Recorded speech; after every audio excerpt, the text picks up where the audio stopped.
Je vis encore avec, hein. La dépression est un stade qui est salutaire pour l'homme. Il remet à sa vraie position. Il remet à son emplacement, qui est « tu n'es qu'un homme », sans plus. Et tu dois faire avec ça. On doit faire avec nos peurs, on doit faire avec nos envies, on doit faire avec nos angoisses, nos rêves, nos fantasmes. On a le droit de vivre avec tout ça, et la dépression nous donne accès à tout ça. C'est une porte qui s'ouvre en grand en vous, et qui vous permet de trouver au fond, on pourrait dire une image, au fond du tunnel, pour parler du bout du tunnel, des escaliers qui vont faire remonter gentiment et qui vont faire traverser votre être dans tout ce qu'il est de beau, de pas beau, mais vous allez vous voir comme si vous aviez été en peinture, comme si quelqu'un avait peint votre histoire, votre propre histoire, et vous remontez gentiment.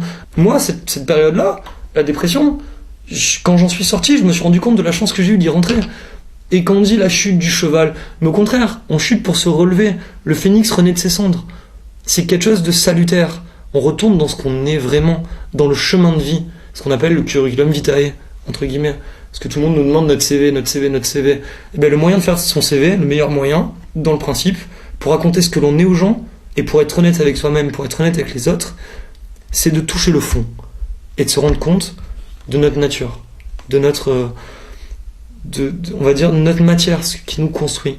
Un artiste, comme diraient certains artistes, hein, puisse dire le mot artiste qui me grandit, mais en fait, ça grandit pas un être de se dire artiste. Moi, personnellement, je suis sculpteur. Voilà, j'aime la matière et je me revendique pas plus. La matière, elle nous révèle. C'est-à-dire que là, par exemple, pour cette sculpture, j'ai utilisé des pièces de voiture, et j'en ai fait un robot Transformers. Il y en a beaucoup qui m'ont dit tu n'as rien inventé. Bon, le robot Transformers, il faut savoir que pour ma génération, c'est quelque chose d'assez important. C'est le rêve d'enfant.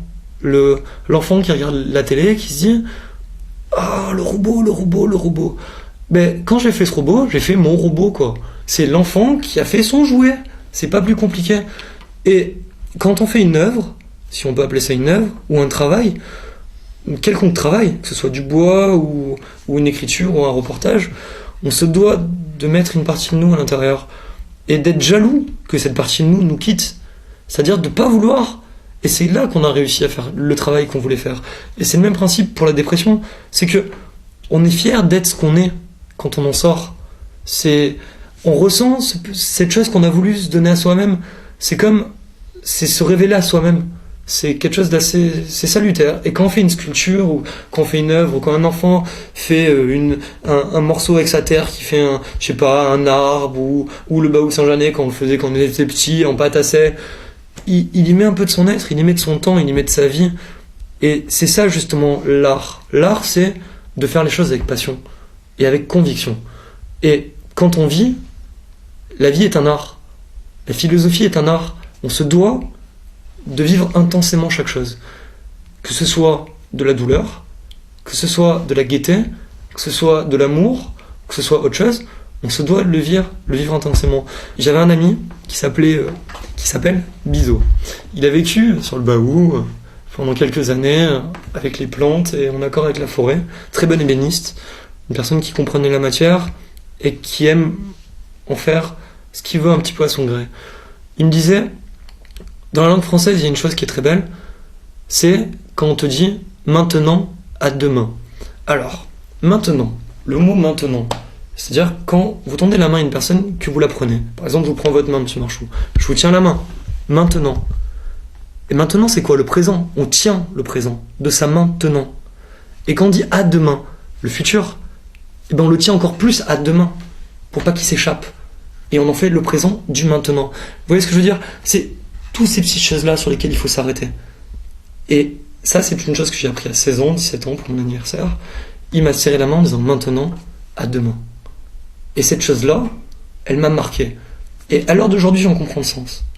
C'est-à-dire que tenez votre présent d'une main et tenez votre futur de deux mains. C'est-à-dire que ce qui fait avancer l'homme, c'est son but. Pour sortir de la dépression, c'est très simple. Il suffit de se créer un but qui vous repousse jusqu'au plus loin de ce que vous êtes. Et pour la religion, c'est la même chose. Plutôt qu'en avoir peur, allez la comprendre. Mettez-vous le but de la connaître aussi bien que la personne qui vous l'explique. Et vous allez vous rendre compte qu'il n'y a rien de mauvais dedans. Au contraire, c'est que du merveilleux, c'est comme un conte de fées. C'est du merveille, c'est Dieu, c'est la lumière, c'est aider son prochain, c'est respecter son corps, c'est le carême, c'est s'évacuer les toxines, c'est que des choses qui sont bénéfiques et nobles à la base. Je dis pas que tout le monde doit être religieux, tout le monde, mais chacun doit respecter des principes qui sont simples, se respecter soi-même, se regarder soi-même en face pour pouvoir regarder les autres en face et regarder ce qu'ils sont